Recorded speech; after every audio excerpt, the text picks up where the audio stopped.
ഇന്നലെ രാത്രി നമ്മൾ കിടന്നുറങ്ങിയ ജിറോക്കാസ്റ്റർ നഗരം ഇന്ന് രാവിലെ കാണാനില്ല. ഞാൻ താമസിച്ച ഹോട്ടലിൻ്റെ മട്ടുപ്പാവിൽ ഇറങ്ങി നിന്ന് പുറത്തേക്ക് നോക്കുമ്പം ഒന്നും കാണുന്നില്ല. വെള്ള നിറം മാത്രം. ആകപ്പാടെ മൂടിപ്പോയിരിക്കുന്നു. മൂടൽമഞ്ഞ്, കനത്ത മൂടൽമഞ്ഞിൽ ഈ ജിറോക്കാസ്റ്റർ നഗരമൊക്കെ മൂടിപ്പോയി. ഞാൻ രാവിലെ ഈ ഹോട്ടലിൻ്റെ ബാൽക്കണിയിൽ നിന്ന് മലമുകളിലെ ആ പുരാതന നഗരവും ആ മലയുടെ മുകളിലുള്ള കോട്ടയും ഒക്കെ ഷൂട്ട് ചെയ്യാൻ വേണ്ടി ഞാൻ റെഡിയായിരുന്നതാണ്. ഞാൻ പുറത്തേക്ക് ഇറങ്ങി. ബ്രേക്ക്ഫാസ്റ്റ് ഇല്ല, റെസ്റ്റോറൻറ്റ് പ്രവർത്തനം തുടങ്ങിയിട്ടില്ല. നമ്മുടെ ഡ്രൈവർ അലക്സാൻഡ്രോസിൻ്റെ ഒരു സുഹൃത്തിൻ്റെ ഹോട്ടലാണ്. അവരുടെ ആദ്യത്തെ അതിഥിയായിട്ട് ഞാൻ താമസിക്കുകയാണ്. പുറത്തേക്ക് ഇറങ്ങി ചെല്ലുമ്പോൾ ആരുമില്ല അവിടെ. ഏതായാലും ഞാൻ കുറച്ചു നേരം കാത്തു നിന്നപ്പോൾ അലക്സാൻഡ്രോസ് സുഹൃത്തും കൂടെ കയറി വന്നു. അയാൾ ടൂറിസം ഇൻഡസ്ട്രിയിൽ നേരത്തെ വർക്ക് ചെയ്തിരുന്ന ആയതുകൊണ്ട് അദ്ദേഹത്തിന് ഇംഗ്ലീഷൊക്കെ കുറച്ചൊക്കെ അറിയാം. അദ്ദേഹം ചോദിച്ചു, എങ്ങനെ ഉണ്ടായിരുന്നു താമസം? ഞാൻ പറഞ്ഞു, നന്നായിരുന്നു, ഒറ്റ കുഴപ്പമേ ഉള്ളൂ, പുറത്തേക്ക് നോക്കുമ്പോൾ നഗരം കാണുന്നില്ല. പുള്ളി പറഞ്ഞു, ബ്രേക്ക്ഫാസ്റ്റ് തരാൻ നിർവാഹമില്ല, ഞാനിവിടെ ഹോട്ടലിൽ നിന്ന് വാങ്ങിപ്പിച്ച് തരണോ, ഇവിടെ ഏതെങ്കിലും റെസ്റ്റോറൻറ്റിൽ നിന്ന് വാങ്ങിപ്പിച്ച് തരണോ? വേണ്ട, നമുക്ക് പോകുന്ന വഴിക്ക് കഴിക്കാം. അങ്ങനെ ഞങ്ങൾ അവിടെ നിന്ന് ഇറങ്ങാൻ തീരുമാനിക്കുന്നു. അപ്പോഴത്തേക്ക് ഞാൻ ചോദിച്ചു, നിങ്ങളുടെ ഇതൊക്കെ തരൂ. അപ്പോൾ അദ്ദേഹം അലക്സാൻഡ്രോസിൻ്റെ മുഖത്തേക്ക് നോക്കി. അലക്സാൻഡ്രോസ് എൻ്റെ മുഖത്തേക്ക് നോക്കി. അവരുടെ അതിഥിയായിട്ടാണ് ഞാൻ ഇന്നലെ താമസിച്ചത്. ആ ഹോട്ടലിൻ്റെ ആദ്യത്തെ അതിഥിയാണ്. ആദ്യത്തെ അതിഥി തന്നെ കാശ് കൊടുക്കാതെ പോയ ആ പ്രസ്ഥാനത്തിൻ്റെ സ്ഥിതി എന്താവും? ഞാൻ പറഞ്ഞു, ഇല്ല, നിങ്ങളിവിടെ താമസ സൗകര്യം ഒരുക്കിയത് തന്നെ സന്തോഷം. എന്താണെങ്കിലും ആദ്യത്തെ അതിഥിയുടെ ആദ്യത്തെ പേയ്മെൻറ്റായിട്ട് ഞാൻ ആ പേയ്മെൻറ്റ് തരികയാണ്. ഏകദേശം ഒരു 2000 രൂപയ്ക്ക് തുല്യമായ അവിടുത്തെ പണമാണ് അതിൻ്റെ പ്രതിഫലമായിട്ട് ആ മുറിയുടെ വാടകയായിട്ട് വാങ്ങിയത്. അത് കൂടുതലൊന്നുമല്ല, നല്ല മുറിയായിരുന്നല്ലോ. അവിടെ നിന്ന് ഇറങ്ങി കാറിൽ ചെന്ന് കയറി ഈ സുഹൃത്തിനോട് യാത്ര പറഞ്ഞു. ഞങ്ങൾ യാത്രയാവുകയാണ്. ഇനി സറാണ്ട എന്ന് പറയുന്ന പട്ടണത്തിലേക്കാണ് പോകേണ്ടത്. സറാണ്ട ചരിത്ര നഗരമാണ്. പക്ഷേ ഒരു 3 മണിക്കൂർ യാത്രയുണ്ട്, 2.5-3 മണിക്കൂർ ഓടണം. ഇനി മലമ്പാതകളിലൂടെയാണ്, കൂടുതൽ ഉയരമാർന്ന പർവ്വതങ്ങളിലൂടെയാണ് യാത്ര ചെയ്യുന്നത്. പർവ്വതങ്ങൾ കടന്ന് ഇനി കടൽ തീരത്തേക്ക് എത്തണം. അയോണിയൻ സീ എന്നറിയപ്പെടുന്ന ഗ്രീസിൻ്റെ, ഇറ്റലിയുടെ ഒക്കെ മധ്യേ കിടക്കുന്ന ആ കടൽ തീരത്തേക്ക് ചെല്ലണം. അതിമനോഹരമായ കാഴ്ചകളാണ് നമ്മളെ കാത്തിരിക്കുന്നത്. അങ്ങോട്ട് പോകുമ്പോൾ നഗരത്തിലൂടെ കുറച്ച് ദൂരം ഓടിക്കഴിയുമ്പോഴത്തേക്കും ഒരു കെട്ടിടത്തിന് മുമ്പിൽ കൊണ്ടുപോയി കാറ് നിർത്തുകയാണ് അലക്സാൻഡ്രോസ്. കാറ് നിർത്തിയിട്ട് അദ്ദേഹം ആ കെട്ടിടത്തിനകത്തേക്ക് പോയി. ഇത്തിരി കഴിഞ്ഞ് ഒരു സ്ത്രീയെ കൂട്ടിക്കൊണ്ടുവന്നു. ഈ കെട്ടിടം കണ്ടപ്പോൾ എനിക്ക് മനസ്സിലായത് പോസ്റ്റ് ഓഫീസാണ്. ആ പോസ്റ്റ് ഓഫീസിൽ നിന്ന് സഹോദരിയെ കൂട്ടിക്കൊണ്ടുവരികയാണ്. ഇവർക്കും വലിയധികം ഇംഗ്ലീഷൊന്നും അറിയത്തില്ല. അൽബേനിയയിൽ ഇംഗ്ലീഷ് അറിയേണ്ട കാര്യമില്ല. ഒരു പോസ്റ്റ് മാസ്റ്റർ, പോസ്റ്റ് ഓഫീസിലെ പ്രധാന ഉദ്യോഗസ്ഥയാണ്. അവർ വരുന്നു, ഹായ് പറയുന്നു, എന്തൊക്കെയോ വിശേഷങ്ങൾ പറയുന്നു, എന്നെ ഒരു ഷെയ്ക്കാൻ്റൊക്കെ തരുന്നു, വലിയൊരു ചിരിയൊക്കെ സമ്മാനിക്കുന്നു. പിന്നെ അലക്സാൻഡ്രോസിനെ കെട്ടിപ്പിടിക്കുന്നു, ആലിംഗനം ചെയ്യുന്നു. അതിനുശേഷം ഞങ്ങൾ കാറിൽ കയറി വീണ്ടും യാത്രയാകുകയാണ്. ഇന്നലെ പോയ അതേ വഴിയിലൂടെയാണ് പോകുന്നത്. ഇന്നലെ നമ്മൾ ദർവിഷൻ എന്ന് പറയുന്ന ഇവരുടെ ഗ്രാമത്തിലേക്ക് പോയല്ലോ. നഗരത്തിൽ നിന്ന് ഒരു 5-6 കിലോമീറ്റർ അകലെയാണ്. ആ വഴിയിലൂടെ തന്നെയാണ് പോകുന്നത്, ഹൈവേയിലേക്കല്ല പോകുന്നത്. അപ്പോൾ ഞാൻ ചോദിച്ചു, സറാണ്ട? അപ്പോൾ അലക്സാൻഡ്രോസ് പറഞ്ഞു, ദർവിഷൻ. അപ്പോൾ ദർവിഷനിൽ എന്തോ ഒരു കാഴ്ചയുണ്ട് എന്നായിരിക്കണം അദ്ദേഹം ഉദ്ദേശിച്ചത്. അതോ അദ്ദേഹത്തിൻ്റെ വീട് കാണിക്കാനാണെന്ന് എനിക്ക് ആദ്യം മനസ്സിലായില്ല. ഏതായാലും ഞങ്ങൾ കുറേ ദൂരം ഓടി ഒരു ചെറിയ കുന്ന് കയറി ഒരു വലിയൊരു പള്ളിയുടെ മുമ്പിൽ കൊണ്ടുപോയി നിർത്തി. ഒരു ഗ്രീക്ക് ഓർത്തഡോക്സ് ദേവാലയമാണ്. എന്നിട്ട് അലക്സാൻഡ്രോസ് നെറ്റിയിൽ കുരിശൊക്കെ വരച്ചിട്ട് കാണിച്ചു, ഇത് ആണ്, അതായത് അതിൻ്റെ അർത്ഥം ഇത്രയേ ഉള്ളൂ, ഇത് അലക്സാൻഡ്രോസിൻ്റെ ഇടവകപ്പള്ളിയാണ്. അലക്സാൻഡ്രോസിനെ മാമോദിസ മുഖ്യ പള്ളി ഇതാണ്. ഇവിടെ വെച്ചായിരുന്നു അത്ര അദ്ദേഹത്തിൻ്റെ വിവാഹം. ഇങ്ങനെയുള്ള പല കാര്യങ്ങളും ആംഗ്യഭാഷയിലൂടെ അലക്സാൻഡ്രോസിനെ കാണിച്ചു. അലക്സാൻഡ്രോസ് ഈ പള്ളിക്കകത്തേക്ക് എന്നെ നയിച്ചു. അതിൻ്റെ ഓരോ വിശുദ്ധന്മാരുടെയും ഓരോ പ്രധാന ചിത്രങ്ങളുടെയും ഒക്കെ അടുത്ത് കൊണ്ടുപോയി നിർത്തി എന്തൊക്കെയോ കഥകൾ പറഞ്ഞു തന്നു. ഞാനതെല്ലാം ചിത്രീകരിച്ചു. പിന്നെ അതിൻ്റെ പല ഇടവഴികളിലൂടെ നടന്ന് അധികം താമസിയാതെ തന്നെ ഞങ്ങളോട് ഇറങ്ങി വീണ്ടും യാത്ര തുടർന്നു. അപ്പോൾ അലക്സാൻഡ്രോസിൻ്റെ ഇടവകപ്പള്ളി കാണിച്ചതിൻ്റെ ഒരു സന്തോഷം അലക്സാൻഡ്രോസിൻ്റെ മുഖത്ത് ഇങ്ങനെ തിളങ്ങി നിൽക്കുന്നുണ്ടായിരുന്നു. കാരണം അലക്സാൻഡ്രോസിൻ്റെ വീട്, അലക്സാൻഡ്രോസിൻ്റെ ഗ്രാമം, അലക്സാൻഡ്രോസിൻ്റെ പള്ളി, അലക്സാൻഡ്രോസിൻ്റെ സഹോദരിയുടെ മക്കൾ, ഇതൊക്കെ കാണിച്ചത് അവരെയെല്ലാം പരിചയപ്പെടുത്തിയതിൻ്റെ ഒരു സന്തോഷം ആ നിഷ്കളങ്കനായ മനുഷ്യൻ്റെ മുഖത്തുണ്ടായിരുന്നു. ഞങ്ങൾ വീണ്ടും യാത്ര ചെയ്യുകയാണ്. യാത്ര ചെയ്യുമ്പം മൂടൽമഞ്ഞുണ്ട് കുറേശ്ശെയൊക്കെ, പക്ഷേ നഗരം പിന്നിട്ട് കൂടുതൽ അകലും തോറും അന്തരീക്ഷം തെളിഞ്ഞ് വരുന്നുണ്ട്. ഇന്നലെ കണ്ടതുപോലത്തെ ഭൂപ്രദേശങ്ങൾ തന്നെയാണ്. പർവ്വതങ്ങൾ, നടുക്കുള്ള താഴ്വരകൾ. ഈ പർവ്വതത്തിൻ്റെ ചെരുവുകളിലാണ് ഗ്രാമങ്ങൾ, അതായത് വീടുകൾ വെച്ചിരിക്കുന്നത്. അത് നേരത്തെ മുതലുള്ള ഒരു നിയമമോ അവിടുത്തെ ഒരു സാമൂഹ്യ സംവിധാനമാണ്. കാരണം സമതലങ്ങളിൽ ആരും വീട് വെക്കില്ല. സമതലങ്ങൾ കൃഷിക്കുള്ളതാണ്. അവിടെ ആരും വീട് വെക്കാൻ പാടില്ല, കെട്ടിടം പണിയാൻ പാടില്ല. അതാണ് ഗ്രാമങ്ങളിലൊരു ചിട്ട. ആ കാഴ്ചകളാണ് എവിടെയും കാണുന്നത്. പലയിടത്തും ധാരാളം പരന്ന കൃഷിയിടങ്ങളുണ്ട്. ഈ കൃഷിയിടങ്ങളിലൊക്കെ 100 കണക്കിന് ചെമ്മരിയാടുകൾ മേയിച്ച് നടക്കുന്ന ആളുകളെ കാണാം. ഇപ്പോഴും ആട് മേയിച്ച് നടക്കുന്ന ആളുകളുണ്ട്. ചില ഭാഗങ്ങളിലേക്ക് പശുക്കളാണ്, നമ്മൾ കടന്നു പോകുന്ന റോഡിലൂടെയൊക്കെ പശുക്കളിങ്ങനെ മേഞ്ഞു പോകുന്നു. ഇപ്പോഴും ഉൾനാടൻ അൽബേനിയയുടെ പല ഭാഗങ്ങളും കാർഷിക വൃത്തി തന്നെയാണ് ആളുകൾ ജീവിക്കുന്നത്. അവർക്ക് മറ്റു വരുമാനമൊന്നുമില്ല, പാവങ്ങളാണ്. ചെറിയ തോതിലുള്ള കൃഷിയും ആടുവളർത്തലും ഒക്കെ ആയിട്ട് ജീവിക്കുന്നു. പക്ഷേ ഈ ഗ്രാമങ്ങളിൽ നിന്നെല്ലാം പുതിയ തലമുറ ടിറാന പോലുള്ള തലസ്ഥാന നഗരത്തിലേക്കും സറാണ്ടയൊക്കെ പോലുള്ള വലിയ ടൂറിസം പട്ടണങ്ങളിലേക്കും ആളുകൾ ഇങ്ങനെ ഒഴുകിക്കൊണ്ടിരിക്കുകയാണ്. ഗ്രാമങ്ങളിലൊന്നും ആളില്ലാത്ത അവസ്ഥയായി. ആളില്ലാത്ത ഗ്രാമങ്ങളാണ് കൂടുതൽ നമ്മൾ കാണുന്നത്. ഈ ഓട്ടം ശരിക്കും വിരസമല്ല, സുന്ദരമായ കാഴ്ചകളാണ്, പ്രകൃതിയുടെ മനോഹരമായ കാഴ്ചകളാണ്. നമ്മളിപ്പോൾ അൽബേനിയയുടെ തെക്കൻ പ്രദേശത്തേക്ക് അടുത്തുകൊണ്ടിരിക്കുകയാണ്. തെക്കൻ ഭാഗം എന്ന് പറഞ്ഞാൽ ഗ്രീസിനോട് ചേർന്ന പ്രദേശങ്ങളാണ്, ഗ്രീസിൻ്റെ അതിർത്തിയോട് അടുക്കുകയാണ്. അപ്പോൾ അവിടുത്തെ ഒരു ഭൂമിശാസ്ത്രം മാത്രമല്ല മാറുന്നത്, അവിടുത്തെ ജനജീവിതവും അവിടുത്തെ വംശീയതയും ഒക്കെ മാറുകയാണ്. ഗ്രീക്ക് മനുഷ്യരാണ് അവിടെ കൂടുതൽ, അതായത് ആ പ്രദേശം കൂടുതൽ ക്രിസ്ത്യാനികളാണ്, ഗ്രീക്ക് ഓർത്തഡോക്സ് ക്രിസ്ത്യാനികളുടെ പ്രദേശങ്ങളാകുകയാണ്. മാത്രമല്ല ഈ പ്രദേശമൊക്കെ ഒരു കാലത്ത് പല കാലഘട്ടങ്ങളിൽ ഗ്രീസിൻ്റെ കീഴിലായിരുന്നു. 1923 അൽബേനിയ എന്ന് പറയുന്ന ഒരു രാഷ്ട്രം രൂപീകൃതമാകുന്നിടം വരെ പല തവണ ഈ പ്രദേശമൊക്കെ ഗ്രീസിൻ്റെ കീഴിലായിരുന്നു. അതിനുശേഷവും രണ്ടാം ലോകമഹായുദ്ധ കാലത്തും അതിന് തൊട്ട് മുമ്പും അതിന് തൊട്ട് ശേഷവും ഒക്കെ പലപ്പോഴും ഗ്രീസ് ഈ പ്രദേശത്തെ പിടിച്ചടക്കിയിട്ടുണ്ട്, ഇറ്റലി പിടിച്ചടക്കിയിട്ടുണ്ട്. പിന്നീട് കുറേ കാലം ബ്രിട്ടൻ്റെ കീഴിലായിരുന്നു. അങ്ങനെ പല കാലഘട്ടങ്ങളിൽ പല ആളുകൾ ഭരിച്ചിരുന്നതാണ് ഈ തെക്കൻ പ്രദേശങ്ങൾ. അതുകൊണ്ട് തന്നെ ഗ്രീക്കുകാരുടെ സാന്നിധ്യം ഈ പ്രദേശത്ത് കൂടുതലാണ്. ആ സാന്നിധ്യത്തിൻ്റെ പ്രതിഫലനം എന്ന പോലെ തന്നെ പോകുന്ന വഴിക്ക് ധാരാളം ക്രിസ്ത്യൻ മൊണാസ്ട്രികൾ, പള്ളികളൊക്കെ കാണാം. 2000 ആണ്ട് മുതൽ അൽബേനിയയിൽ ടൂറിസം വലിയ തോതിൽ വളർന്നു തുടങ്ങി. കമ്മ്യൂണിസം അവസാനിച്ചു. 90കൾ മുതൽ സ്വകാര്യ സമ്പത്ത് വന്നു തുടങ്ങി. ഈ അൽബേനിയയുടെ തീരപ്രദേശങ്ങൾ, പ്രത്യേകിച്ച് അഡ്രിയാറ്റിക് കടലിൻ്റെയും ഈ അയോണിയൻ സീയുടെയും ഒക്കെ തീരത്തെ ക്ലിഫുകൾ, അല്ലെങ്കിൽ മനോഹരമായ കടൽത്തീരങ്ങൾ, ബീച്ചുകൾ, അവിടെയൊക്കെ ഏറെ ചരിത്രമുണ്ട്. റോമാ കാലഘട്ടത്തിലെ അല്ലെങ്കിൽ ഗ്രീക്കുകാരുടെ കാലഘട്ടത്തിലെ ഒക്കെ പൗരാണിക നിർമ്മിതികളുണ്ട്.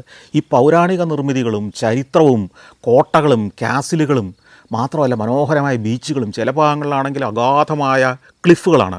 കടലിലേക്ക് ഈ വമ്പൻ പർവ്വതങ്ങൾ ഇങ്ങനെ വന്ന് നിന്നിട്ട് അതിൻ്റെ വക്കിൽ വലിയ ക്ലിഫുകൾ, ആ ക്ലിഫുകളുടെ വക്കിൽ പോയി നിന്ന് നമുക്ക് താഴത്തെ കടൽ കാണാം.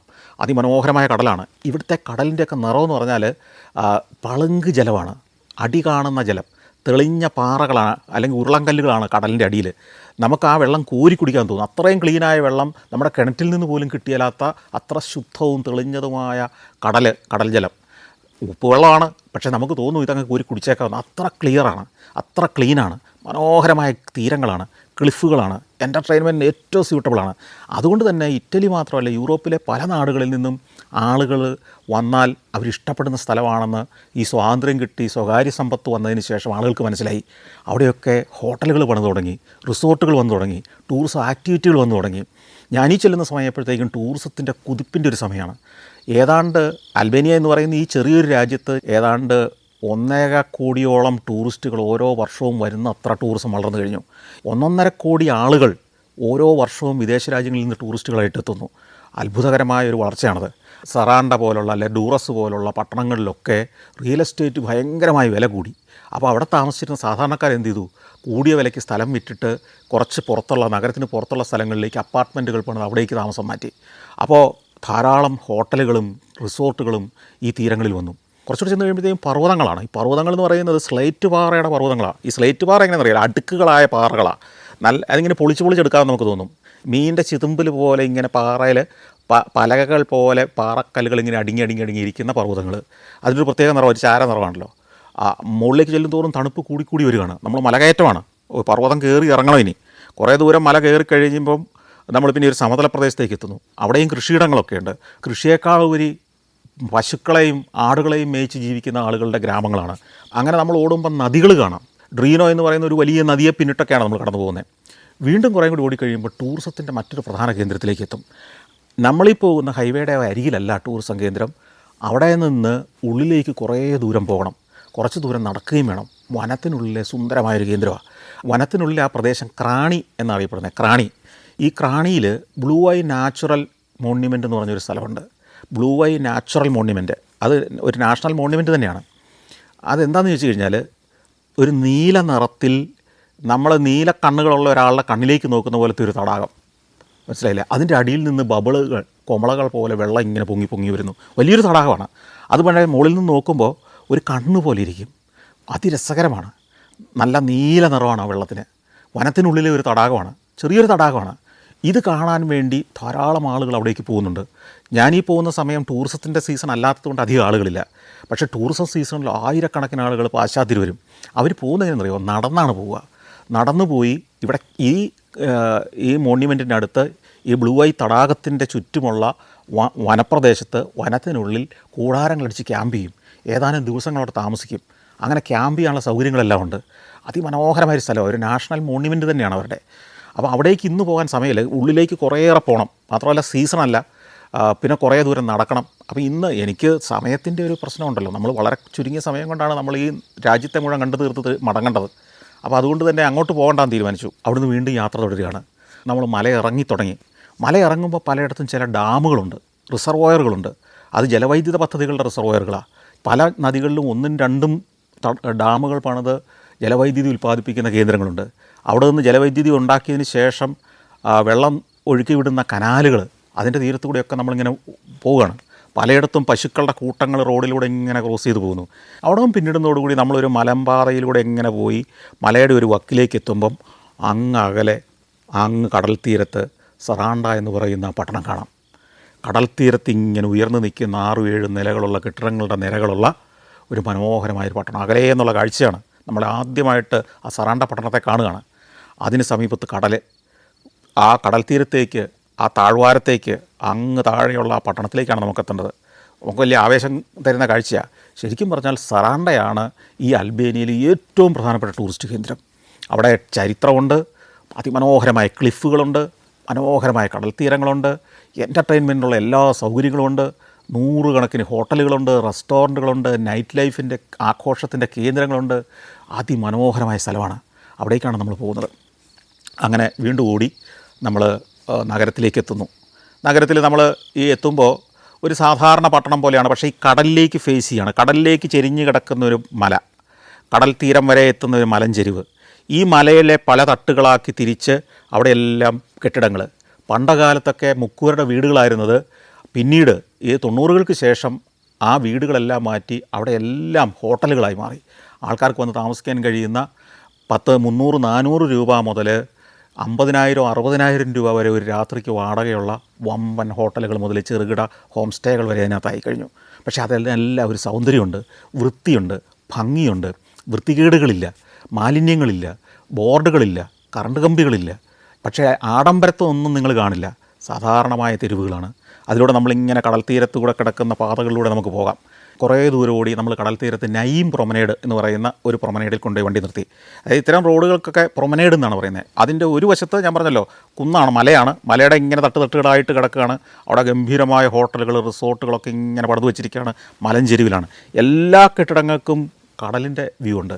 ഈ കടൽ ഞാൻ പറഞ്ഞല്ലോ ഇളനീല, കടുന്നീല ഇങ്ങനെ നിറത്തിലങ്ങനെ കിടക്കുകയാണ്. തീരത്ത് പളുങ്ക് ജലം വന്ന് തടാകം പോലെ കിടക്കുകയാണ്. തിരയില്ല, ശാന്തമാണ്. പക്ഷേ മണൽപ്പരപ്പല്ല, ചരൽക്കല്ലുകളാണ്, ഉരുളൻകല്ലുകളാണ്, ചെറിയ ഉരുളൻ ചരലുകളാണ്. നമുക്ക് ആ ചരലിലൂടെ ഇങ്ങനെ വെള്ളത്തിലേക്ക് നടക്കാം. വെള്ളം കണ്ടാൽ ഞാൻ പറഞ്ഞല്ലോ നമുക്ക് ഇറങ്ങി അങ്ങ് നീന്താൻ തോന്നുന്നു. ഒരു സ്വിമ്മിംഗ് പൂളിനേക്കാൾ ശാന്തമായിട്ട് കിടക്കുകയാണ്. അതിമനോഹരമാണ്. ഈ തീരം തേടിയാണ് ടൂറിസ്റ്റുകൾ വരുന്നത്, ധാരാളം ടൂറിസ്റ്റുകൾ. ഇപ്പോഴൊക്കെ ആയപ്പോഴത്തേക്കും എനിക്ക് തോന്നി 2026 അവിടെ ടൂറിസ്റ്റുകളെ കൊണ്ട് നിറഞ്ഞിട്ടുണ്ടാവണം. ഈ കടലിൻ്റെ നേരെ മറുകരയിൽ ഒരു 14 കിലോമീറ്റർ പോയി കഴിഞ്ഞാൽ അവിടെ ഒരു ദ്വീപുണ്ട്. ആ ദ്വീപ് നമുക്ക് ഈ തീരത്ത് നിന്നാൽ കാണാം. ആ ദ്വീപിൻ്റെ പേര് കോർഫു ദ്വീപ് എന്നാണ്. കോർഫു കേട്ടിട്ടുണ്ടാവും, പ്രശസ്തമാണ്. ഈ കോർഫു ദ്വീപ് ഗ്രീസിൻ്റെ ദ്വീപാണ്. അപ്പോൾ ഈ കോർഫു ദ്വീപിനും ഈ സറാണ്ടയ്ക്കും ഇടയ്ക്കുള്ള കടലാണിത്. അതുകൊണ്ട് തന്നെ അവിടെ എപ്പോഴും ശാന്തമായ കടൽ തീരമായിരിക്കും. ഈ കോർഫു ദ്വീപ് വാർത്തകളിൽ ഇടം പിടിച്ചിട്ടുണ്ട്.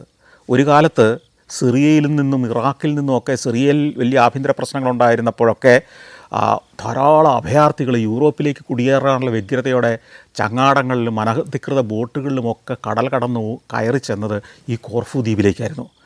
ഞാനാ ചെല്ലുന്ന സമയത്തൊക്കെ ഏതാണ്ട് 1.5 ലക്ഷം അഭയാർത്ഥികൾ ഈ കോർഫു ദ്വീപിൽ തിങ്ങിപ്പാർക്കുന്നുണ്ട്. ചെറിയൊരു ദ്വീപാണ്, പക്ഷേ യൂറോപ്പിലേക്ക് പ്രവേശനം കിട്ടുമെന്നുള്ള പ്രതീക്ഷയിൽ യൂറോപ്പിൻ്റെ സ്വപ്നങ്ങൾ കണ്ട് ആളുകൾ തിങ്ങിപ്പാർക്കുന്ന അഭയാർത്ഥികളെ കൊണ്ട് നിറഞ്ഞൊരു ദ്വീപായിരുന്നു ഈ കോർഫു ദ്വീപ്.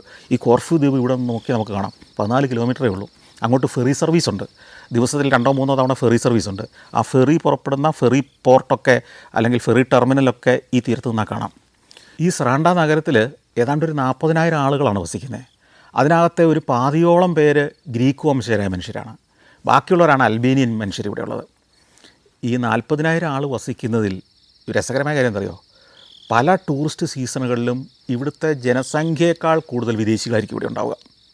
അതായത് 50,000 60,000 വിദേശികൾ പലപ്പോഴും ടൂറിസ്റ്റ് സീസണുകളിൽ ഈ നഗരത്തിലുണ്ടാവും. അത്രയേറെ ടൂറിസ്റ്റുകൾ എത്തുന്നൊരു നഗരമാണ്. പക്ഷേ ഞാനീ ചെല്ലുമ്പോൾ മഞ്ഞുകാലം തുടങ്ങി. മഞ്ഞുകാലം തുടങ്ങുമ്പോൾ ടൂറിസ്റ്റുകൾ വൈകിയ പിൻവാങ്ങും. അതുകൊണ്ട് തന്നെ ഈ ബീച്ചിലൊന്നും അധികം ആളുകളില്ല. ഈ തീരത്ത് നമ്മൾ കാണുമ്പോൾ പുറകോട്ട് തിരിഞ്ഞ് നോക്കുമ്പോൾ ഞാൻ പറഞ്ഞല്ലോ മലയാണ്. അതിലൊരു മലയുടെ മുകളിൽ വലിയൊരു കോട്ടയുണ്ട്. അതാണ് ആ മലയാണ് ഇവിടുത്തെ ഏറ്റവും ഉയരമുള്ള മല. ആ മലയുടെ മുകളിലേക്ക് പോകണം. ആ മലയുടെ മുകളിൽ നിന്നാൽ അതിമനോഹരമായ വ്യൂ ആണ്. അങ്ങോട്ട് വണ്ടി വിട്ടോളാൻ പറഞ്ഞു. അപ്പോൾ നമ്മളിതെല്ലാം നേരത്തെ എഴുതി കൊടുത്തിട്ടുണ്ടല്ലോ. ആ എഴുതി വെച്ചിരിക്കുന്ന A4 ഷീറ്റിൽ ഇനി പോകേണ്ട സ്ഥലത്തിൻ്റെ അടിയിൽ കൂടെ വിരലൊന്ന് ഓടിച്ചാൽ മതി. അലക്സാണ്ട്രോസിന് കാര്യം മനസ്സിലാവും. നല്ല കുത്തനെയുള്ള മലകയറ്റമാണ്. വഴിയൊന്നും അത്ര നല്ലതെന്ന് പറയാൻ പറ്റില്ല. അവിടെയൊക്കെ ഈ മലയിൽ മുഴുവൻ താമസിക്കുന്നത് സാധാരണക്കാരായ ആളുകളാണ്. അവിടെ ഹോട്ടലുകളൊന്നും വന്നു തുടങ്ങിയിട്ടില്ല. നമ്മൾ ഈ അൽബേനിയൻ എപ്പിസോഡുകൾ തുടങ്ങും പറഞ്ഞു വളരെ നിരക്ക് കുറഞ്ഞ സ്ഥലമാണെന്നും ഏറ്റവും ചിലവ് കുറഞ്ഞ് നമുക്ക് മലയാളികൾക്ക് ഇന്ത്യക്കാർക്ക് യാത്ര ചെയ്യാൻ പറ്റുന്ന ഒരു യൂറോപ്യൻ നഗരമാണെന്നൊക്കെ. പക്ഷേ നിങ്ങൾ ഇന്ന് അന്വേഷിക്കുമ്പോൾ ചിലപ്പോൾ ഞാൻ അന്ന് കഴിച്ച ഭക്ഷണമൊക്കെ അതിൻ്റെ നേരെ ഇരട്ടി പണം ഇപ്പോൾ കൊടുക്കേണ്ടി വന്നേക്കാം. അന്ന് ഞാൻ താമസിച്ച ഹോട്ടൽ മുറികൾക്കൊക്കെ ഇന്ന് ചിലപ്പോൾ അതിൻ്റെ നേരെ ഇരട്ടിയായിട്ടുണ്ടാവും.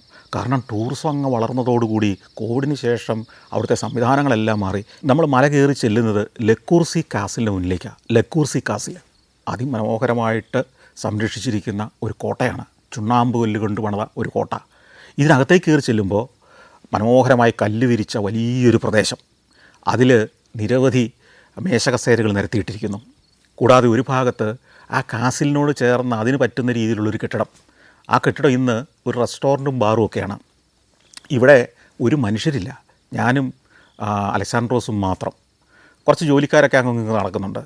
ഈ കാസിലിൻ്റെ മുറ്റത്ത് അതിൻ്റെ മലയുടെ വക്കിലേക്ക് ചെന്ന് നിന്ന് കഴിഞ്ഞാൽ ഉണ്ടല്ലോ, ഞാൻ നേരത്തെ പറഞ്ഞതാണ്, അതിഗംഭീരമായ കാഴ്ചയാണ്. അതിമനോഹരമായ കാഴ്ച. നല്ല തണുപ്പ്, മലനിരകൾ, താഴ്വരകൾ, അതിനപ്പുറം കടലിനപ്പുറം കോർഫു ദ്വീപ്, അങ്ങകലെ ഈ നഗരത്തിനും അങ്ങേ അകലെ മറ്റു മലനിരകൾ. അതിമനോഹരമായ വ്യൂ ആണ്. അതിഗംഭീരമായൊരു കാഴ്ച. ഇത്രയും സുന്ദരമായൊരു വ്യൂ ഉള്ള അപൂർവ സ്ഥലങ്ങളിലേ നമ്മൾ പോയി നിന്നിട്ടുള്ളൂ. കുറച്ചേറെ സമയം അവിടെ ചിലവഴിക്കാൻ, ഒരു കാപ്പിയുമായിട്ട് അല്ലെ കുറച്ച് ഭക്ഷണമായിട്ട് അല്ലെ കുറച്ച് കൂട്ടുകാരുമായിട്ട് ഈ വ്യൂ ഉള്ള ഈ കാസിലിൻ്റെ മുറ്റത്തിരുന്ന് കുറേ നേരം വിശ്രമിക്കാൻ, കഥകൾ പറഞ്ഞിരിക്കാൻ, അല്ലെങ്കിൽ ഒരു വൈകുന്നേരം ആഘോഷിക്കാൻ നമുക്ക് തോന്നിപ്പോവും. അത്ര സുന്ദരമായ സ്ഥലമാണ്. ഞാൻ ഈ വക്കിൽ നിന്ന് ഇങ്ങനെ ചിന്തിച്ച് ഈ ദൃശ്യങ്ങളൊക്കെ പകർത്തിക്കൊണ്ടിരിക്കുമ്പോഴത്തേക്കും അലക്സാണ്ട്രോസ് 2 കാപ്പി വാങ്ങിച്ചുകൊണ്ട് വന്നു. അവിടെ മേശയെ കൊണ്ടുവന്ന് വെച്ചു. അലക്സാണ്ട്രോസിനറിയാം ഇത് ഒരു കാപ്പി കുടിച്ചിരിക്കേണ്ട സ്ഥലമാണെന്ന്. ഞാനും ഒരു കാപ്പി കുടിക്കാൻ ആഗ്രഹിക്കുന്നുണ്ടെന്ന്. ഞങ്ങൾ തമ്മിൽ ഭാഷ കൊണ്ട് സംസാരിക്കാൻ കഴിയുന്നില്ലെങ്കിലും മനസ്സുകൊണ്ട് സംസാരിച്ച് തുടങ്ങി. എനിക്കെന്താ വേണ്ടതെന്ന് ഈ 2ാമത്തെ ദിവസമായപ്പോഴത്തേക്ക് അലക്സാണ്ട്രോസിന് മനസ്സിലായി. വീണ്ടും ഞാൻ ഈ റെസ്റ്റോറൻറ്റിനകത്തേക്ക് നടന്നു. ആ റെസ്റ്റോറൻറ്റ് എന്ന് പറഞ്ഞാൽ മനോഹരമായൊരു കെട്ടിടം. ആ ആംബിയൻസിന് ചേർന്ന്, ആ കോട്ടയ്ക്ക് ചേർന്ന്, ആ ചരിത്രത്തിന് ചേർന്ന മട്ടിൽ പണിത ഗംഭീരമായൊരു നിർമ്മിതി. സ്ലേറ്റ് പാറകൾ കൊണ്ട് മേൽക്കൂര പണിത, കല്ലുകൊണ്ട് പണിത ഒരു കെട്ടിടം. അതിനകത്തേക്ക് കയറി ചെല്ലുമ്പം ഒരു റെസ്റ്റോറൻറ്റും ഒരറ്റത്ത് ബാറും ഒക്കെയാണ്. ഇവിടെ രാത്രിയായി കഴിഞ്ഞാൽ ധാരാളം ആളുകൾ വരും അത്രേ. അവിടുത്തെ ഒരു ജോലിക്കാരൻ അവിടെയുണ്ട്. അദ്ദേഹത്തോട് ചോദിച്ചപ്പോൾ അദ്ദേഹം പറഞ്ഞു, രാത്രിയിൽ ഈ സെറാണ്ട നഗരത്തിലെ ഒരു ക്ലബ്ബ് പോലെ ഇവിടെ പ്രവർത്തിക്കും. അതായത് അവിടുത്തെ സമ്പന്നരും പ്രമാണിമാരും ബിസിനസ്സുകാരും ഒക്കെ ആയ ആളുകളുടെ വൈകുന്നേരത്തെ ഒരു ഒത്തുചേരൽ കേന്ദ്രവും കൂടി ഇവിടെ. കൂടാതെ ഇവിടെ വെച്ച് വിവാഹങ്ങൾ നടക്കും, ചെറിയ ഇവൻറ്റുകൾ നടക്കും. അപ്പോൾ അങ്ങനെയൊക്കെയാണ് പ്രധാനമായിട്ടും ഇവരുടെ വരുമാനം. അല്ലാതെ ടൂറിസ്റ്റുകൾ വന്ന് എന്തെങ്കിലും ഭക്ഷണം കഴിച്ചിട്ട് പോകില്ല. അവർ വന്നൊരു ഫോട്ടോ ഒക്കെ എടുത്തിട്ട് പോവുകയുള്ളൂ. ചിലർ ഇവിടെ വന്നിരുന്നൊരു ബീറൊക്കെ കഴിച്ചെന്ന് വരാം. പക്ഷേ റെഗുലറായിട്ട് വൈകുന്നേരം ഇവിടെ എത്തുന്ന നഗരവാസികളായ കുറേ പ്രമാണിമാരുണ്ട്, സമ്പന്നരുണ്ട്. പിന്നെ ഇടയ്ക്കിടയ്ക്ക് ആഴ്ചയിൽ 2ഉം 3ഉം ഒക്കെ നടക്കുന്ന പാർട്ടികളുണ്ട്. അതിൻ്റെ ഒരു കേന്ദ്രമാണ് അത്ര ഇത്. ഏതായാലും അവിടുന്ന് ഞങ്ങൾ ഇറങ്ങേണ്ട സമയമായി. കാറിൽ കയറി മലയിറങ്ങുകയാണ്. സെറാണ്ട നഗരത്തിലേക്കല്ല ഇനി നമ്മൾ പോകുന്നത്. പക്ഷേ സെറാണ്ട നഗരത്തിൻ്റെ ഒരു അതിരി ചേർന്ന് സെറാണ്ട നഗരത്തിൻ്റെ ഒരു ഭാഗത്തുകൂടെ കയറി വേണം ഇനി നമുക്ക് ദീർഘമായ യാത്ര പോകാൻ. നമ്മളിനി പോകുന്നത്, നമ്മൾ നേരത്തെ അകലെ കണ്ട കോർഫു ദ്വീപുണ്ടല്ലോ, അതിൻ്റെ സമീപത്തേക്ക് കടൽ തീരം വരെ പോകണം. അത് കുറച്ച് അകലെയാണ്. അങ്ങോട്ട് പോകുമ്പോൾ അവിടെ കടൽ തീരത്ത് അങ്ങേയറ്റത്ത് ബുട്രിൻഡ് എന്ന് പറയുന്നൊരു സ്ഥലമുണ്ട്. പുരാതനമായൊരു ചരിത്രാവശേഷിപ്പുള്ള സ്ഥലം, പുരാതനമായൊരു നഗരമുണ്ടായിരുന്ന സ്ഥലം, BC 200-ലും 300-ലുമൊക്കെ സജീവമായിരുന്നൊരു തുറമുഖ നഗരം. അവിടേക്കാണ് ബുട്രിൻഡിലേക്ക് എത്തുന്നതിന് മുമ്പ് സാമിൽ എന്ന് പറയുന്നൊരു നഗരമുണ്ട്. സാമിലും അതിമനോഹരമായൊരു ടൂറിസം ഡെസ്റ്റിനേഷനാണ്. അപ്പം ഈ സെറാണ്ട, സാമിൽ, ബുട്രിൻഡ്, ഇത് 3ഉം കൂടെ ചേർന്നൊരു സർക്യൂട്ടാണ് ഇവിടുത്തെ പ്രധാന ടൂറിസം സർക്യൂട്ട്. ഇപ്പം നമ്മൾ ചെല്ലുമ്പം വിജനമായ തെരുവുകളും വിജനമായ സ്ഥലങ്ങളും ഒക്കെയാണ് കാണുന്നതെങ്കിലും ടൂറിസം സീസണിൽ, അതായത് ഒരു ജൂൺ, ജൂലൈ, ഓഗസ്റ്റ്, സെപ്റ്റംബർ മാസങ്ങളിലൊക്കെ ഇങ്ങോട്ട് അടുക്കാൻ വയ്യാത്ത പോലെ ജനത്തിരക്കായിരിക്കും. അപ്പോൾ ഇനി ആദ്യം നമ്മൾ പോകുന്നത് സാമിൽ എന്ന് പറയുന്ന സ്ഥലത്തേക്കാണ്. സാമിൽ പട്ടണത്തിനകത്ത് കയറുന്നില്ല, പക്ഷേ സാമിൽ പട്ടണം പിന്നിട്ട് ബുട്രിൻറ്റിലേക്ക് എത്തണം. അങ്ങനെ നമ്മൾ മലയോരത്ത് കൂടെ പോയി നഗരത്തിൻ്റെ ഒരു പാർശ്വഭാഗത്തൂടെ കയറി നമ്മളിങ്ങനെ ഓടി, പിന്നെ വിജനമായ കുറേ പ്രദേശങ്ങളിലൂടെ ഓടി മലമ്പാതകളിലൂടെ ഓടുകയാണ്. അതിമനോഹരമായ മലമ്പാതയാണ്.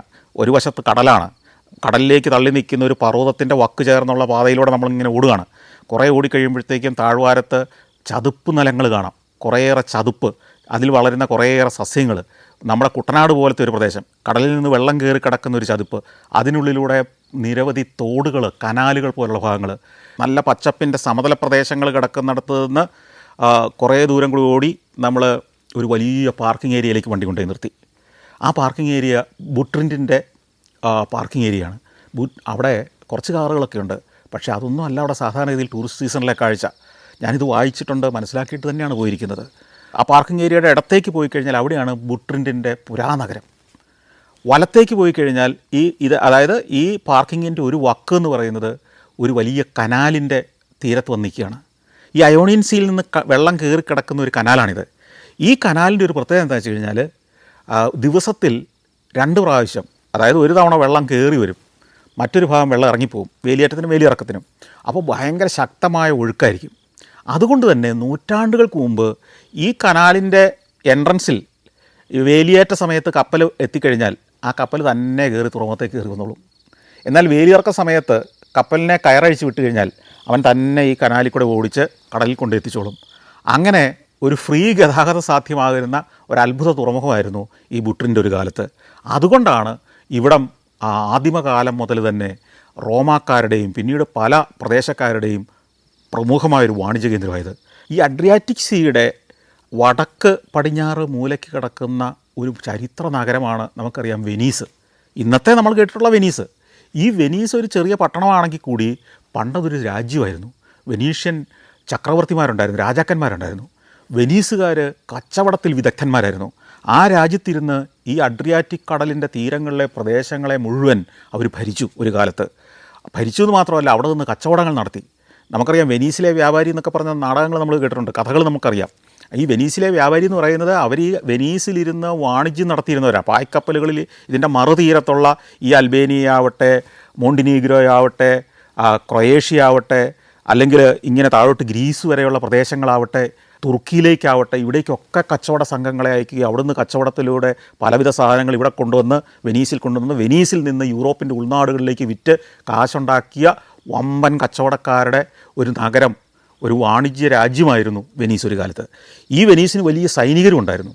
അവർ ഈ പ്രദേശങ്ങളെ വാണിജ്യത്തിന് വേണ്ടി വരുമ്പോൾ കച്ചവടം നടത്തുക മാത്രമല്ല, ആ പ്രദേശം കീഴടക്കിയിട്ട് അവിടുത്തെ സമ്പത്ത് കൊണ്ടുപോവുകയായിരുന്നു ചെയ്തിരുന്നത്. അങ്ങനെ വെനീഷ്യന്മാർ പിന്നീട് ഈ നഗരത്തിലേക്ക് വന്ന് ഈ നഗരത്തിൽ ആധിപത്യം സ്ഥാപിച്ച് അവിടെ കോട്ടകൾ പണിത് ഇവിടെ നിന്ന് തടി മുതൽ മറ്റ് നിരവധിയായ വസ്തുക്കൾ വെനീസിലേക്ക് കൊണ്ടുപോയിരുന്ന ഒരു തുറമുഖമാണ് നമ്മളിപ്പോൾ നിൽക്കുന്ന ബുട്രിൻറ്റ്. നമ്മളീ പറഞ്ഞ കനാലുണ്ടല്ലോ, അതിന് ചാനല, വിവാരി ചാനൽ എന്നാണ് അറിയപ്പെടുന്നത്. ഈ വിവാരി ചാനൽ ഒരു 100-150 മീറ്റർ വീതിയേ ഉള്ളൂ. ഈ ചാനലിലൂടെയായിരുന്നു അന്നത്തെ കപ്പലുകൾ കയറി വന്നിരുന്നത്. അപ്പോൾ ഇതിൻ്റെ മറുകരയിൽ ഒരു ട്രയാങ്കുലർ വെനീഷ്യൻ ടവർ എന്ന് പറഞ്ഞൊരു ടവറുണ്ട്.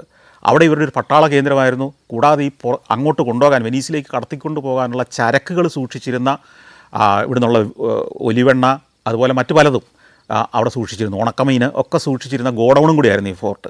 കൂടാതെ പട്ടാളക്കാരുടെ നിരന്തര സാന്നിധ്യം ഉണ്ടായിരുന്നു. അപ്പോൾ അവിടെ ഒന്ന് പോകണം. മറുകരയിലേക്ക് പോകാൻ ഒരു ചങ്ങാടവേ ഉള്ളൂ. ഈ ചങ്ങാടം എടുക്കുന്ന കടവത്തേക്ക് ചെന്നു. അപ്പോൾ അവിടെ ഒരു ഉരുക്കുവട ഇങ്ങനെ പൊങ്ങി വരുന്നു വെള്ളത്തിൽ നിന്ന്, ഈ കനാലിലെ വെള്ളത്തിൽ നിന്ന്. ഈ ഉരുക്കുവടത്തിൻ്റെ അങ്ങേയറ്റത്ത് ഒരു ചങ്ങാടം. ഈ ഉരുക്കുവടം ഒരു കയറ് കിണറ്റിൽ നിന്ന് വെള്ളം കോരുന്ന പോലെയാണ്. അത് വെള്ളം താഴെ നിന്ന് മുകളിലേക്കാണ് കയറുന്നതെങ്കിൽ ഇത് നേരത്തെ വിലങ്ങനെ ഈ കരയിൽ നിന്ന് ആ കരയിലേക്ക് ചങ്ങാടം ഇങ്ങനെ കപ്പിയിട്ട് കയറ് വലിച്ച് എങ്ങനെയുണ്ടോ എന്ന് പറഞ്ഞ പോലെയാണ്. ഒരു ഇലക്ട്രിക് എൻജിൻ അങ്ങേയറ്റത്തുണ്ട്, ഒരു മോട്ടറുണ്ട് മറുകരയിൽ. ആ മോട്ടോർ പുരയിലിരുന്ന് ഒരാൾ നിയന്ത്രിക്കുകയാണ്.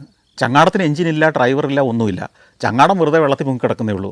അതിലേക്ക് വണ്ടികൾ കയറാം, നമുക്കും കയറാം. അതിന് ചെറിയ എന്തോ പൈസയേ ഉള്ളൂ. ഞാൻ ചെന്ന് അതിലേക്ക് കയറി. അക്കരെ ഇരിക്കുന്നവനെ അത്യാവശ്യത്തിന് ആൾ കയറിയെന്ന് തോന്നി കഴിയുമ്പം ആ ലിവർ വലിക്കും, ചങ്ങാടം ഓടി തുടങ്ങും. മറുകര എത്തുമ്പം ലിവർ തിരിച്ചിട്ട് തീരത്തടുപ്പിക്കും. നമുക്കവിടെ ഇറങ്ങാം. അത് രസകരമായൊരു ഗതാഗത സംവിധാനമാണ്. അതിങ്ങനെ ഈ ചങ്ങാട ഓപ്പറേറ്റർ മറുകരയിലിരിക്കുക, അയാൾക്ക് ചങ്ങാടത്തെ കയറേണ്ട കാര്യമില്ല. അവിടെ ഒരു ചെറിയൊരു എഞ്ചിൻ മുറിയുണ്ട്, അതിനകത്ത് അയാൾ ഇരിക്കും. ഇതൊക്കെ രസകരമായ കാഴ്ചയാണല്ലോ. ഇങ്ങനെയൊക്കെയുള്ള ചങ്ങാടങ്ങളിൽ നമ്മൾ ആദ്യമായിട്ടാണ് കയറുന്നത്. പലവിധ ചങ്ങാടങ്ങളിൽ കയറിയിട്ടുണ്ട്. റോ പോലത്തുള്ള ആധുനികമായത് സ്വിറ്റ്സർലൻഡിലെ തടാകങ്ങളിലൂടെയൊക്കെ നമ്മൾ പോയിട്ടുണ്ട്. അതുപോലെ തന്നെ സ്കാൻഡിനേവിയൻ രാജ്യങ്ങളിൽ ഇത്തരം കടത്തുബോട്ടുകളുണ്ട്. പക്ഷേ ഇതൊരു പ്രാകൃതമായ സംവിധാനമാണ്, പക്ഷേ രസമുള്ളൊരു സംവിധാനം. അത് കടന്ന് മറുകരത്തിൽ ചെല്ലുന്നു. ഈ മറുകരയുള്ള ആ ഭൂഭാഗത്ത് ചെറിയ ഗ്രാമങ്ങളുണ്ട്. ഒരു 10,000 ആളുകൾ താമസിക്കുന്ന 4-5 ഗ്രാമങ്ങളുണ്ട്. ആ ഗ്രാമത്തിലുള്ളവരുടെ ജോലി തനി ഗ്രാമീണരാണ്. അവരുടെ ജോലി പരമ്പരാഗതമായ രീതിയിൽ ലേസ് കൊണ്ടുള്ള വസ്ത്രങ്ങൾ ഉണ്ടാക്കുക, ഇവരുടെ ട്രഡീഷണൽ വസ്ത്രങ്ങൾ നെയ്തെടുക്കുക ഒക്കെയാണ്. അതിന്ന് ടൂറിസം കേന്ദ്രങ്ങളിൽ കൊണ്ടുപോയി വിൽക്കുന്നുണ്ട്. അങ്ങനെയാണ് ആ ഗ്രാമത്തിലുള്ളവരൊക്കെ കൂടുതൽ ജീവിക്കുന്നത്. അങ്ങോട്ട് കുറേ പോകണം, അങ്ങോട്ട് റോഡ് ഉണ്ട്. ഞാൻ നേരെ ഈ ട്രയാങ്കുലർ ഫോർട്ടിലേക്ക് ചെന്നു. വെനീഷ്യൻ ഫോർട്ടാണ്. ത്രികോണാകൃതിയിലുള്ളൊരു കോട്ട, 3 ഗോപുരങ്ങൾ 3 മൂലയ്ക്കുണ്ട്. അതിനകത്ത് പണ്ട് ചരക്ക് സൂക്ഷിച്ചിരുന്നു. നേരത്തെ പറഞ്ഞ പോലെ തന്നെ വെനീസിലേക്ക് ഇറ്റലിയിലേക്കൊക്കെ കടത്തിക്കൊണ്ട് പോകാനുള്ള ഉണക്കമീനും ഒലിവെണ്ണയും ഒക്കെ സൂക്ഷിച്ചിരുന്ന ഗോഡൗണുകളാണ്. പട്ടാളക്കാരുടെ സ്ഥിരതാമസം ഉണ്ടായിരുന്നു. അതിനകത്തെ കാഴ്ചകളെല്ലാം ചിത്രീകരിച്ചു. ഒരു 10-15 മിനിറ്റ് കൊണ്ട് ആ പണിയൊക്കെ തീർത്തു. ഞാൻ തിരിച്ച് വീണ്ടും കടവത്തേക്ക് വന്നു. ഈ കടവത്ത് വരുമ്പോൾ നമ്മൾ കുറച്ച് നേരം കാത്തു നിൽക്കണം. ഇപ്പോൾ ഗ്രാമീണർ ഇവിടെ വന്നിറങ്ങും, ഈ കടവിൽ വന്നിറങ്ങും. ഇവിടെ അവരുടെ വണ്ടിയായിട്ടാണ് പോവുക. ചിലർ ബൈക്കായി പോവുക, അവരുടെ കാറുണ്ടാവും. 2-3 കാറൊക്കെ ഒരു തവണ ചങ്ങാടത്തിൽ കയറുള്ളൂ. അത്ര ആളുകളേ ഉള്ളൂ അവിടെ. അവിടെ ചെറിയ ചില ചായപ്പീടികകളുണ്ട്. ചായയോ കാപ്പിയൊക്കെ വിൽക്കുന്ന ചെറിയ പീടികൾ. അത് നമ്മൾ മുമ്പേ കണ്ട തരം ചതുപ്പിൽ വളരുന്ന ഒരു തരം പുല്ല് പോലത്തെ ചെടികൾ കൊണ്ടാണ് മേഞ്ഞിരിക്കുന്നത്. അതിൻ്റെ തണ്ട് കൊണ്ടാണ്. അതിൻ്റെ ഇരിപ്പിടം ഉണ്ടാക്കിയിരിക്കുന്നത് പോലും അതിൻ്റെ തണ്ട് കൊണ്ടാണ്. രസകരമായ ഒരു ആംബിയൻസ് ഒക്കെയാണ്. ഞാൻ കുറച്ച് നേരം അവിടെ ഇരുന്നു. ഇരിക്കുക മാത്രമല്ല, ഈ മോട്ടോർ പുരയ്ക്കകത്തൊന്ന് കയറി നോക്കാം, എഞ്ചിൻ റൂമിനകത്തൊന്ന് കയറി നോക്കാമെന്ന് വിചാരിച്ചു. അകത്ത് ചെല്ലുമ്പോൾ ഒരാളിരിപ്പുണ്ട്. അപ്പുറത്തായിരുന്ന ചങ്ങാട ഇങ്ങോട്ട് വന്നു തുടങ്ങി. ഇത്തവണ വരുമ്പോൾ അതിനകത്തൊരു പോലീസ് വണ്ടിയാണ്. പോലീസുകാരെന്തോ ഗ്രാമത്തിലേക്ക് പോവുകയാണ്. എന്തോ ക്രമസമാധാന പ്രശ്നം ഉണ്ടായിട്ടുണ്ടാവണം. കുറേ നേരം കൊണ്ട് അത് മറുകരയിലെത്തി. പോലീസ് വണ്ടി ഇറങ്ങി, എല്ലാവരും പോയി. ഈ ഓരോ തവണയും ഈ ചങ്ങാട ഇക്കരെ എത്തുമ്പോഴും അക്കരെ എത്തുമ്പോഴും ഒരു 2-3 മിനിറ്റ് സമയം കിട്ടും. ഈ സമയം ഇയാൾ നിശ്ചയിക്കുന്നത് എങ്ങനെയാണെന്ന് അവിടെ നിൽക്കുമ്പോഴാണ് എനിക്ക് പിടികിട്ടിയത്. ഇയാളൊരു സിഗരറ്റ് എടുക്കും, എന്നിട്ട് അത് ചുണ്ടത്ത് വെച്ച് കത്തിച്ചുകൊണ്ട് പുറത്തേക്ക് ഇറങ്ങും ഈ എഞ്ചിൻ മുറിക്കകത്തുനിന്ന്. ഈ സിഗരറ്റ് വലിച്ച് തീർന്നു കഴിഞ്ഞാൽ അത് കുത്തിക്കെടുത്തും, എന്നിട്ട് തിരിച്ചകത്ത് കയറി ലിവർ തിരിക്കും. അതായത് ഒരു സിഗരറ്റ് കത്തി തീരാനുള്ള സമയമാണ് ഇദ്ദേഹം 2 തീരത്തും ഈ ചങ്ങാടത്തിന് സമയം കൊടുക്കുക. ഇതാണ് അദ്ദേഹത്തിൻ്റെ ഒരു ടൈം ടേബിൾ. അപ്പോൾ ഇയാൾ ഈ സിഗരറ്റ് വലിച്ച് ഈ കുറ്റി ഇടുന്ന സ്ഥലത്ത് ഇങ്ങനെ സിഗരറ്റ് കുറ്റിയുടെ വലിയൊരു കൂമ്പാരം തന്നെയുണ്ട്. അപ്പോൾ ഒരു ദിവസം ആ സിഗരറ്റ് കുറ്റി എണ്ണിക്കഴിഞ്ഞാൽ ഒരു ദിവസം അയാൾ എത്ര തവണ ഈ ചങ്ങാടം ഓപ്പറേറ്റ് ചെയ്യുന്നുണ്ടെന്ന് മനസ്സിലാവും. മറുകരയിലേക്ക് പോകേണ്ട സമയമായപ്പോൾ ചങ്ങാടത്തിൽ ചെന്ന് കയറി. ചങ്ങാടം അകന്നകന്ന് പോകുമ്പോൾ ഈ ട്രയാങ്കുലർ കോട്ട ഇങ്ങനെ അകന്ന് പോകുന്നത് നമുക്ക് കാണാം. മറുകരയിൽ ചെല്ലുന്നു. ഈ പാർക്കിംഗ് ഏരിയ കടന്ന് ബുട്രിൻറ്റിൻ്റെ പുരാനഗരത്തിലേക്ക് നടന്നു. അങ്ങോട്ട് കയറണമെങ്കിൽ ടിക്കറ്റ് എടുക്കണം. ഒരു ടിക്കറ്റ് കൗണ്ടറുണ്ട്, ഇൻഫർമേഷൻ സെൻ്ററുണ്ട്, അവിടെ മാപ്പുണ്ട്. ആ മാപ്പ് കണ്ടു കഴിഞ്ഞപ്പോഴാണ് നമ്മൾ അത്ഭുതപ്പെട്ടു പോയത്. കിലോമീറ്ററുകൾ നടക്കാനുണ്ട്. ആ ഒരു പ്രദേശമാകെ ഒരു കാലത്ത് റോമാ നഗരത്തിൻ്റെ ഒരു ചെറിയ മിനിയേച്ചർ പോലെ പണിത് വെച്ചിരുന്നതാണ്. BC 380 ഈ ബുട്രിൻറ്റ് നഗരം ആദ്യമായിട്ടുണ്ടാകുന്നത്. BC 228 ഈ പ്രദേശം റോമിൻ്റെ ഒരു കോളനിയായി മാറി. പിന്നീട് ഒരു റോമൻ നഗരമായിട്ട് ഇവിടെ അങ്ങ് മാറി. റോമിൻ്റെ അതിഗംഭീരമായ പ്ലാനിങ്ങോടുകൂടി പണിത ഒരു നഗരം. അന്നെല്ലാം ആസൂത്രിതമാണ് റോമിൻ്റെ നഗരങ്ങളെല്ലാം. ആംഫി തിയേറ്ററുകളുണ്ടാവും, ജിംനേഷ്യങ്ങളുണ്ടാവും, ഹോട്ട് കോൾഡ് ബാത്ത് ഹൗസുകളുണ്ടാവും, മാർക്കറ്റ് പ്ലേസുകളുണ്ടാവും, അഗോറ എന്നറിയപ്പെടുന്ന മാർക്കറ്റുകളുണ്ടാവും, അതിലേക്കുള്ള കൽവഴികളുണ്ടാവും, നേർരേഖ പോലുള്ള തെരുവുകളുണ്ടാവും, പബ്ലിക് പ്ലേസുകളുണ്ടാവും, ഭരണാധികാരിയുടെ കൊട്ടാരമുണ്ടാവും. വളരെ പ്ലാൻഡ് സിറ്റി 2000-2500 കൊല്ലം മുമ്പ് സൃഷ്ടിച്ചവരാണ് ഈ റോമാക്കാർ. ജൂലിയസ് സീസറിൻ്റെ കാലത്ത് റോമിലെ അദ്ദേഹത്തിൻ്റെ പടയാളികൾ റിട്ടയറായി കഴിയുമ്പോൾ അവരുടെ റിട്ടയർമെൻറ്റ് ഹോം അല്ലെങ്കിൽ അവരെ പുനരധിവസിപ്പിച്ചിരുന്നത് ഈ ബുട്രിൻറ്റ് നഗരത്തിലാണ്. വലിയൊരു ശതമാനം റിട്ടയറായ സൈനികരുടെ ഒരു ആവാസ കേന്ദ്രമായിരുന്നു ഇവിടം. കൂടാതെ വാണിജ്യത്തിൻ്റെ ഒരു കേന്ദ്രം, കൂടാതെ അവരുടെ സുഖവാസത്തിൻ്റെ ഒരു കേന്ദ്രം. 2000 കൊല്ലം മുമ്പത്തെ ഒരു നഗരത്തിൻ്റെ കാഴ്ചകളിലേക്കാണ് നമ്മളിനി നടക്കുന്നത്.